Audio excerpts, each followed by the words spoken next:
Get over and hit record here. We are live now. All right. Welcome, Midwest Elevation. I am so excited that you are here with us today. We are back. Let me hit present. We are back. It's a beautiful Tuesday here in the Midwest. I don't know about you guys, but we are enjoying the sunshine and a little warmer weather. So certainly brings a lot more smile and energy perhaps to what's all happening in the world today. So grateful for the sunshine today, grateful for you all joining us here in Midwest Elevation. My name is Renee Zukin, and I am an educator and a writer and the host of this weekly series here in Midwest Elevation. Today, we are going to be talking with an amazing writer, Eliza David, and I'm so excited that she's here. But before we get into those details, I did want to mention, if you guys haven't seen it come through the feed yet, I do have something exciting coming up. The Rebel Writers Workshop series is going to kick off this month in March. We are doing one free workshop in March, one in April, and one in May. The series, the first one will start on March 15th. That's a Monday at 7 p.m. And we are going to be focusing on identifying emotional blocks. So as you know, everything here in Midwest Elevation is here to support you in elevating your mood, your mindset, all of the above, right? And so this work in identifying our emotional blocks will be geared toward using some writing prompts to figure those things out, and then of course move up from those blocks. So that is coming up. If you want more details, reach out, let me know. But I will be sharing things here in Midwest Elevation for you to see. So without further ado, I want to introduce you all to my dear friend, Eliza David. She is here today. We are going to be talking about being a sober creative. And she has an exceptional journey and so many lessons and such good wisdom that she's going to share with us today. Let me tell you a little bit more about her. Chicago-born, Eliza David is the author of 12 novels and lives in Iowa City. She serves on the Iowa City Public Library's Board of Trustees and is a concierge with the Writers' Rooms. She is also the host of North Liberty Library's Facebook digital series, Love, Light, and Lit, which is awesome. Check her out at elizadavid.com. But let me stop my share here so we can see. Welcome. I'm so glad you're here. Me too. I just love your platform. You know, I'm not saying this just because we're friends, but I just love everything about Midwest Elevation. I've invited so many of my Facebook friends onto the group, and I'm excited for your upcoming workshop. And most importantly, I'm so excited to be right here with you in this very moment. Thank you so much for having me. Absolutely. Thank you. So you are officially, right, 18 months sober now. As of yesterday. Yesterday. Woohoo!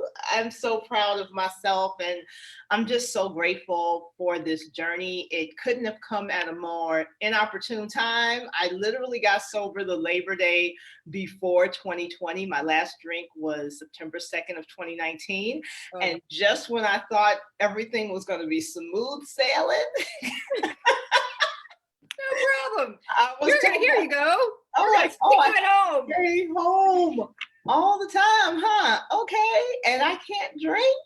Okay. So the fact that I made it to 18 months, 18 consecutive months of not drinking, that I stayed sober through the quarantine, which is still happening, FYI, to those of us out there. It's still a thing.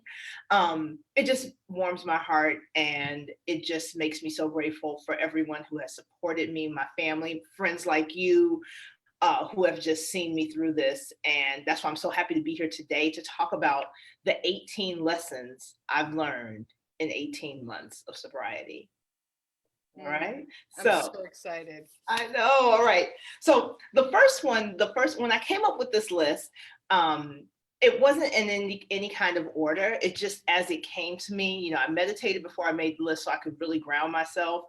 And these 18 lessons are coming from my soul. They're coming from the depths of me. And the first one is the importance of starting statements with "I deserve." We hear a lot about, mantras and power statements, and I've learned a lot of them from reading books from Joel Osteen to Gabby Bernstein, and those have been helpful. But what I've discovered throughout my journey of sobriety is saying that I deserve whatever has been the most powerful remedy for me. Whenever I had an urge to drink, I told myself, I deserve peace, I deserve health, I deserve wellness. Am I going to find any of that in this bottle of Tanqueray? Which, I'm not going to lie, I still miss it. But, just reminding myself of what I deserve, and it's really exploded in other areas of my life. It's exploded in my creativity. I've written 12 books. I'm working on my 13th project. And just in 2021 alone, I've started 3 projects. Oh, you're amazing. I've started 3, and they've stalled at different varying times over the past 3 months. But when I find myself feeling guilty about not writing as much as I want, I tell myself I deserve creativity that flows in different directions.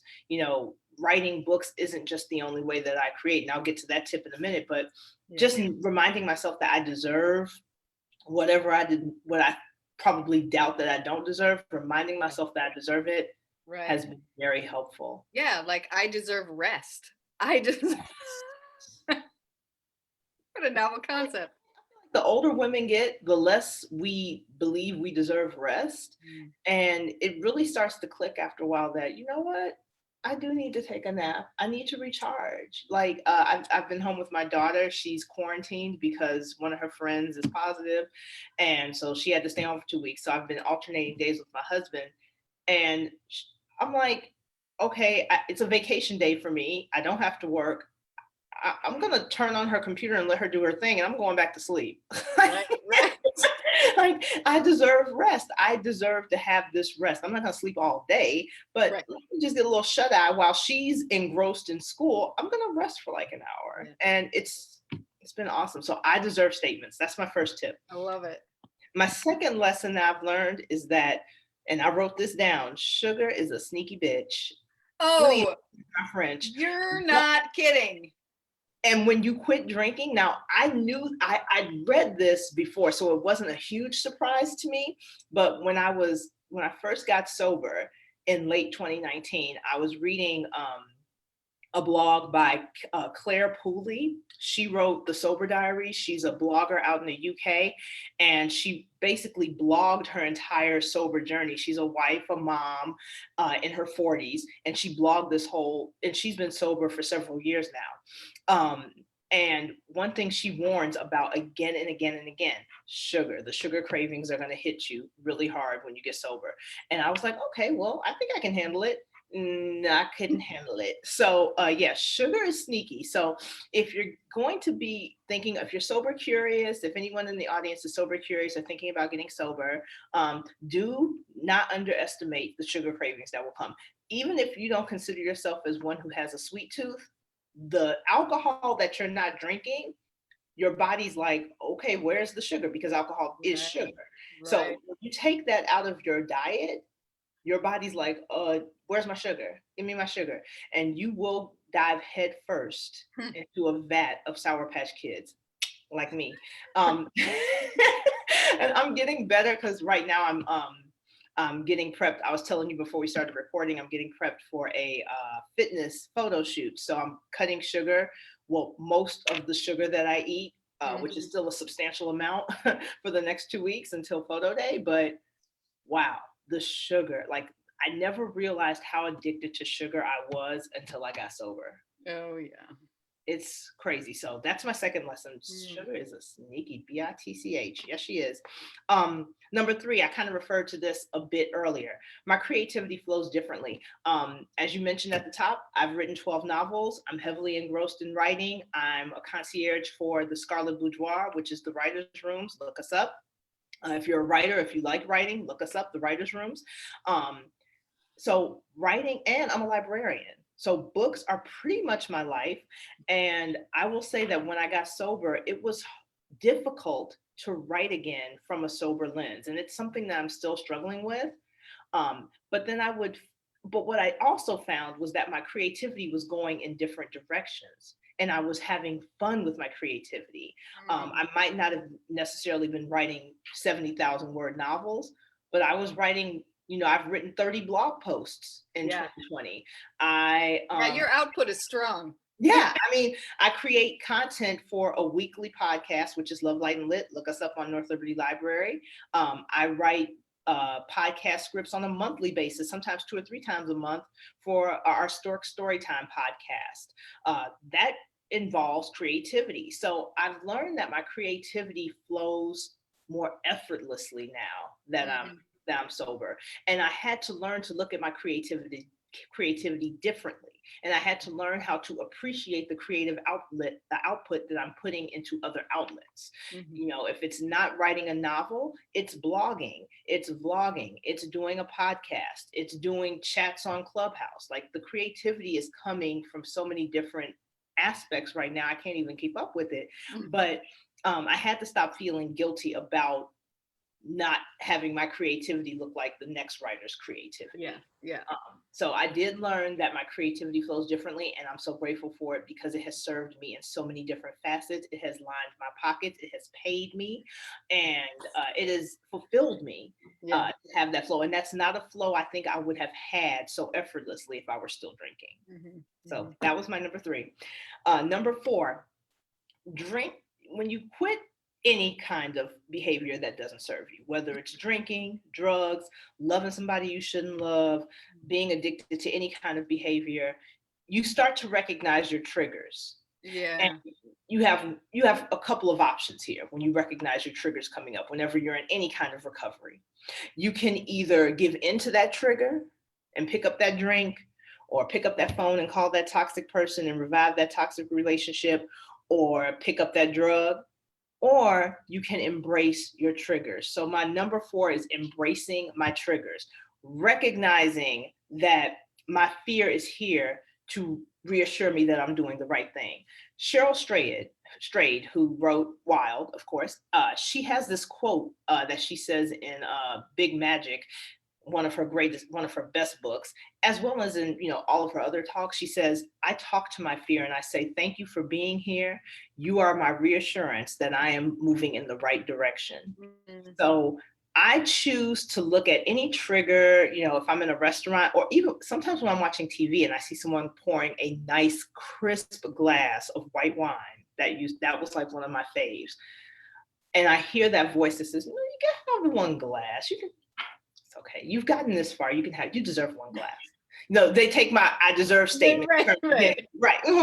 And I have to remember that that trigger is there to remind me that I'm choosing wellness over drinking, and that I'm moving in the right direction. So every time that comes up for me, I try my best to embrace my triggers. And relapse, for those who are in recovery and who have relapsed, those relapses, if you play them right, they teach you the same thing.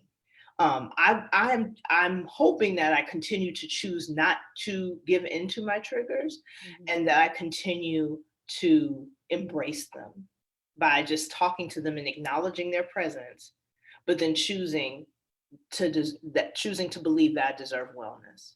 So that's my number 4. My number 5, I mentioned this at the top, but I got sober right before the quarantine. But my number 5 is that I realized that was a blessing, because 1, that means I'm not going to restaurants and bars. So that kind of takes that consumer part of drinking out of the equation for me. Right. But the other blessing in the quarantine has been that I stop and I think, well, what if I hadn't stopped drinking on Labor Day? I don't even want to imagine what shape my life would be in if I hadn't stopped drinking before the quarantine. I can tell you right now, it would not be pretty. I certainly wouldn't be sitting here talking to you about sobriety. And I've spent the past at least the past year talking about sobriety on several platforms. That would not have been my reality if I hadn't stopped drinking during the quarantine, before the quarantine. So I'm blessed with the quarantine, and I feel like it was a blessing for my sobriety because it really threw me into the arena. Yeah. You know, the first 4 months or so before we got 4 to 6 months before we got shut down, that was the first 4 to 6 months of my sobriety. It was cute. I'm like, oh, I'm not drinking. This is cute. Okay, I'm doing things. I'm breaking generational curses. All right, this is cute. But then when a girl had to stay home, I was like, oh, this is for real, for real. And there were definitely times where I was like, you know what? Let's just call this a wash. We'll just start the sobriety thing over. Because at that point, I was only 6 months in, which was significant. If you're 6 hours into sobriety, that's significant. Right. But I just felt like there were points where I was like, you know what? It's a quarantine. What the hell? I'm going to have a glass of wine. And at one point I did what Claire Pooley did. And she says this in her book. I poured I still had like a couple of red wine bottles around the house. And I poured a glass of red wine and I just stared at it. I just stared at it. I was like, do I really want to drink this glass of wine? Yeah, that's a moment. That's a big moment. Yeah, it was right in the spring, right before things really got ill. And I just stared at it like, I could have this glass of wine right now. And I just stared at it for a solid 2 minutes. And then I poured it down the drain. I was like, if I can pour this glass of wine and not drink it and pour it down the drain, then I can get through this quarantine. So that was the blessing of the quarantine for me. It really put me in the arena. It was kind of like, oh, okay, you want to get sober? Okay, stay sober in this. Right. You're doing it. You're doing it. We're still hanging in there, and we're still in quarantine, people. Again, I must remind you. Yes. Number 6. So something that I started this, it's been 2 months now. I started reading The Artist's Way by Julia Cameron. I had heard about it. I'd heard of the book before, but I heard about it like a ridiculous amount on Clubhouse. As many of my Facebook friends on and offline know, I'm really into Clubhouse. Feel free to follow me on Clubhouse at Eliza D. Writes. That's my handle. And I kept hearing about the Artist's Way, the Artist's Way, the Artist's Way. And this was when I was kind of in the throes of, it's a new year and I'm going to write this book. And I started these 3 projects and they all halted at about 12,000 words. And I was like, I can't write books. What's going on? So I started doing The Artist's Way. And The Artist's Way is a 12-week program. It's a book. You can actually get it here at North Liberty Library, but I suggest you buy your own copy. It's a 12-week program that the author, Julia Cameron, who, fun fact, used to be married to Martin Scorsese. She is she's an addict. She was an addict in recovery. She's in her 80s now, but when she wrote the book 30 years ago, it's a 12-week program that she calls creative rehab. And the more I heard about it on Clubhouse, and then I read a book, and then I actually got a copy from the Haunted Bookshop here in Iowa City. And the more I read about it, I thought, this is exactly what I need. And The Artist's Way has been an excellent complement to my sobriety, because it is a rehab. Every week you learn a different lesson about, fear and creating and how those two have this dance. And that's exactly where I was at. And I'm in week 8. I'm in week 8 of the program right now. And I haven't been doing my morning pages as much as I should. So there are 2 hallmarks to the program, and one of them is morning pages. You write 3 handwritten pages every morning. I haven't been really good about that over the past couple of weeks, but I'm getting better. It's just been a wonderful journey. It's really expanded my idea of my creativity. I've heard about that book over and over and over again. And Amma says, she loves that book. It's amazing. And, I keep hearing this morning pages thing. It's come up now. Yeah. In my realm for a couple times. I need to go get it. Gotta go get it. Thank you. Number 7 for me is that I'm seeing my relationships more clearly. And that's from my husband to my kids, to my mother, to my brother, to my friends, to my exes. Like, I'm really seeing my relationships more clearly now that I'm sober, because I've given myself this grace to get sober and still miss alcohol and all of the human things that come with sobriety. And now that I've have that grace for myself, it allows me to extend more grace to the people that I love. Yes. And especially to the people and especially to the people who are supporting me through this journey. So seeing my relationships more clearly, definitely a byproduct of sobriety. Welcome byproduct of sobriety. Absolutely. I mentioned this, number 8, breaking generational curses. Alcoholism was prevalent in my family life, and being able to be the one to stop drinking has, that is not lost on me. It is a privilege to represent my family in this manner, to represent my ancestors who are no longer with me in this manner. And I feel even more connected to my ancestors who suffer from addiction, because of this action. So there's really something huge. It's huge. I really underestimated it at first, but the more I practice my sobriety and the more I envelop myself in my sober journey, I'm really feeling like my ancestors surrounding me and telling me, you got this, we're good, keep doing this, So yeah, breaking those generational curses has been good. Number 9, the way sobriety has influenced my wellness journey. For the past decade or so, especially since I've had children, I've been a mother for 15 years, and off and on I would exercise. I would do the 3 times 30 minutes a day, 3 times a week, crap. And not that it's crap, because if you're working out 30 minutes a day, 3 times a week, that is fantastic. For someone like me who eats French fries, not right now, but eats French fries 3 times a week, we're gonna need a little bit more effort. And one of the things I loved about getting sober was the first month I lost 8 pounds. I didn't change anything else about myself. I didn't exercise more at that point. At that point, I was like, let me just see if I can even be sober for 30 days. Is that a thing I can even do? And I lost 8 pounds just from not drinking. And not only did that influence me to engage wellness and fitness, but it gave me the energy to do it.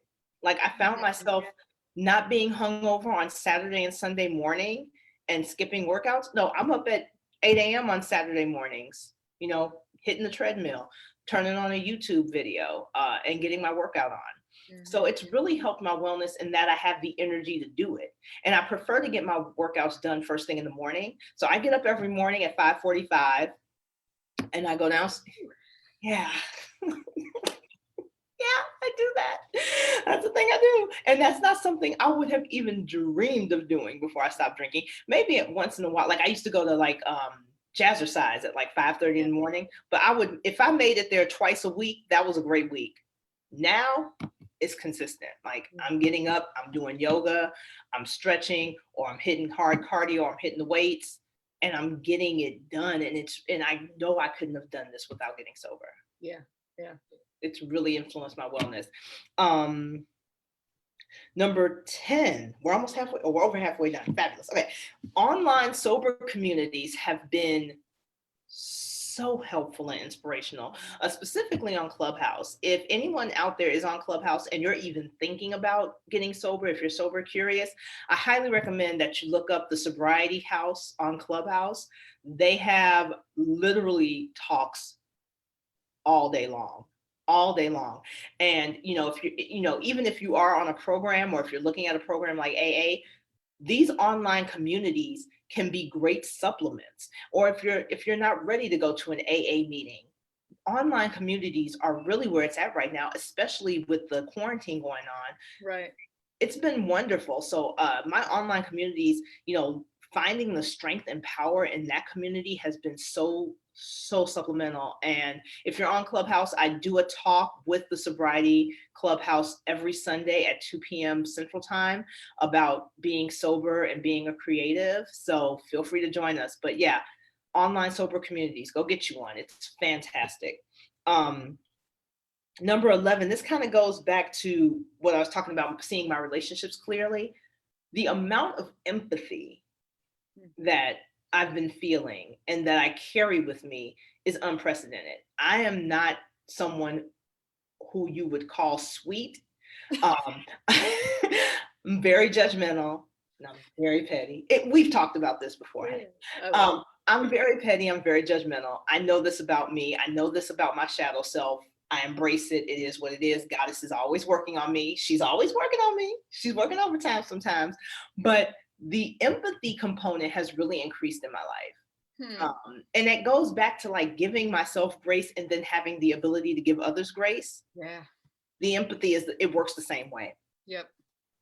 I love that. I love that. Empathy.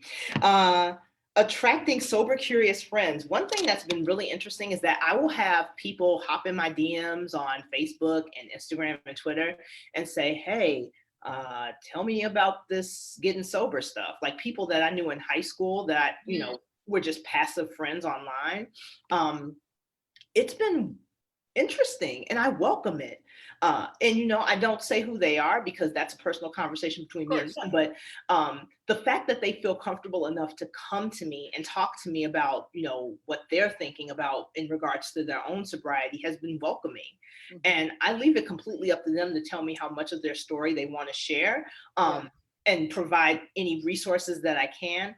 But it just makes me feel so grateful that people that I probably hadn't talked to in 20 years are coming and telling me their stories, these intimate, poignant stories about how they're struggling with alcohol and that they trust me enough to tell me that story. Like, it's wonderful. So that's been another. Well, and the fact that, right, you're living out loud here. I mean, you're not, this isn't, you know, in the shadows. This work that you're doing, you're sharing it with the world and helping others. I certainly hope I'm helping because it's not easy to admit addiction and admit that you have a problem with something like alcohol. So I'm very thankful. Those people know who they are if they're watching. Thank you so much for sharing your stories with me. That is forever in my heart. Thank you.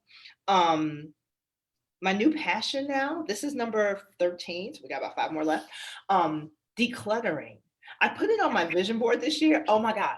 It is insane. I have decluttered, my husband can hardly believe it. I have decluttered so many small spaces and I told myself in 2021, I put it on my vision board, I'm going to declutter a small space every month. Like I decluttered my bathroom sink and then I did some decluttering of my t-shirt collection. Like it has been, I think that sobriety really opened me up to release because when you're releasing an addiction, it's not such a big deal to throw away some t-shirt from 20 years ago. Right. Like some things I've decluttered, I'm like, why did I even keep it this long? Like, I'm like, this has specifically moved from 3 different places. This thing has been around longer than my child. My oldest child will be 15. I'm like, why do I still have this? And I haven't worn it. But yeah, sobriety definitely helped me be a better declutterer. So I'm to the point where I actually enjoy it. It's fantastic. I love it. I love it. I love it. Number 14, my daughter, the DVET, as we call her on the interwebs, she is the sober police. If she sees me drinking anything bubbly and clear, she has questions. And I am so thankful for that because like I said, my family has held me down throughout this journey. But I have to say, my daughter in particular has been very vocal about, you know, my mommy doesn't drink. And she doesn't say it like a bad thing. She says like, my mom doesn't drink. She doesn't drink. Proud. And she's so proud of me. Oh gosh, it's gonna make me tear up.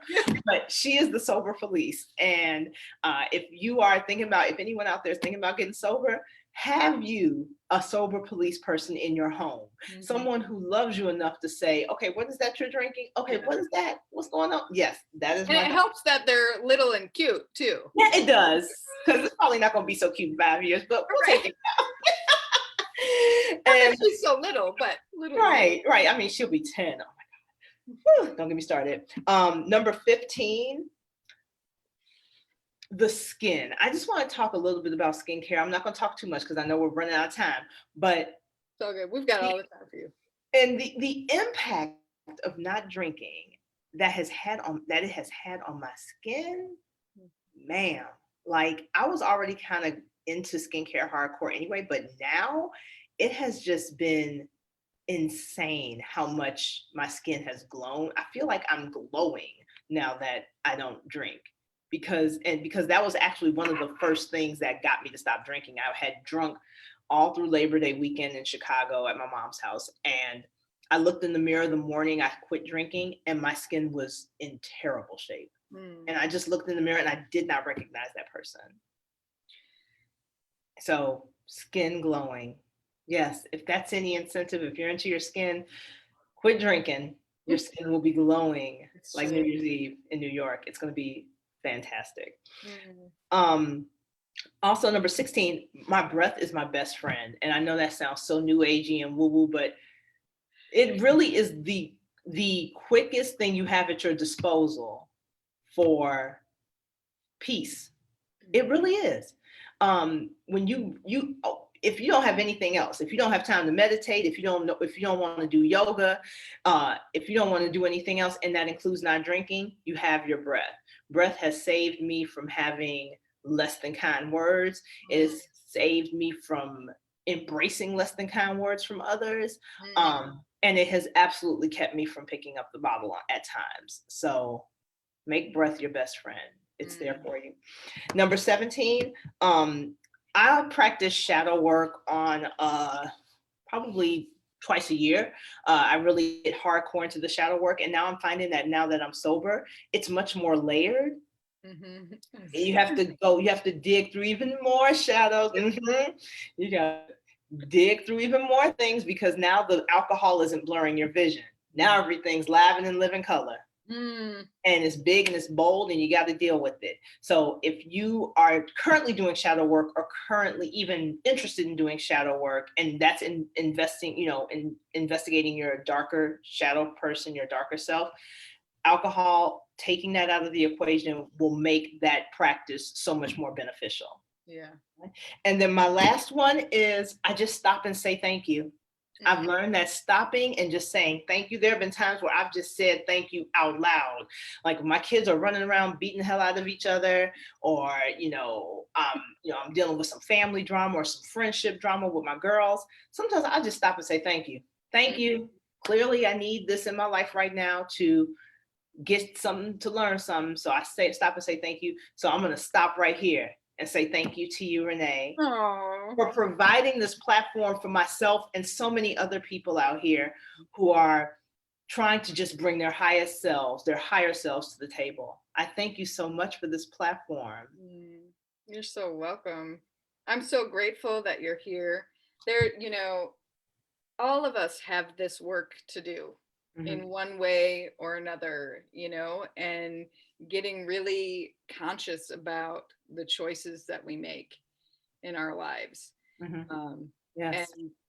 And being grateful for the experiences so that we can learn from them. Yeah. Like it's amazing. And everybody's got a story, none of us are doing this alone because we're all doing it in some level or another. And we're all supporting each other. And that's why I started this conversation by saying, I'm just grateful for everyone who's held me down, because I could not accomplish 18 months of sobriety by myself. Absolutely not. Yeah. I needed that support. And I'm just forever grateful to my family and to my friends like you who continue to hold me down. So thank you so much for inviting me on the show today. You're welcome. Thank you for being here. Thank you to everybody who's been watching us live.